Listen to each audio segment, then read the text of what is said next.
Moi, j'appelle ça depuis assez longtemps, alors on va encore me dire: «Ouais, mais toi, on a l'impression que tu avais tout vu venir». J'avais pas vu venir, c'est juste qu'on faisait des choses à l'époque avec un feeling et on s'aperçoit qu'on a eu raison du feeling. Mais j'étais très loin en 2021-2022 en faisant ça, de me dire qu'une IA allait sortir et qu'on allait être des lobbyistes d'IA, je reviendrai sur le terme après, mais un peu du netlinking éditorial. C'est que moi, sur la fin, j'avais vu un concept, un truc simple, c'est que c'était compliqué d'indexer des contenus sur, comment fonctionne ma machine à laver, qu'est-ce qu'une bonne machine à laver ou, comment, installer une machine à laver dans un appartement de 12 mètres carrés, tu vois? Parce que c'était des contenus vus et revus, poncés et reponcés.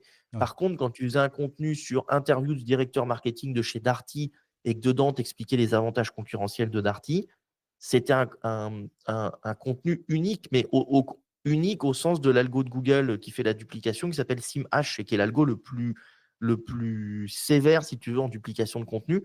Parce que c'était des choses, quand tu fais l'interview de quelqu'un, tu sors des choses extraordinaires au sens unique. Pas au sens formulation, au sens unique, ça n'a jamais été dit ailleurs, tu vois? Et en fait, bah, tout simplement, tu vas découper tes sous-sujets, tu vas rédiger des contenus avec des vraies informations, si possible, qu'on n'a pas vues ailleurs et tu vas les publier sur les sites des éditeurs.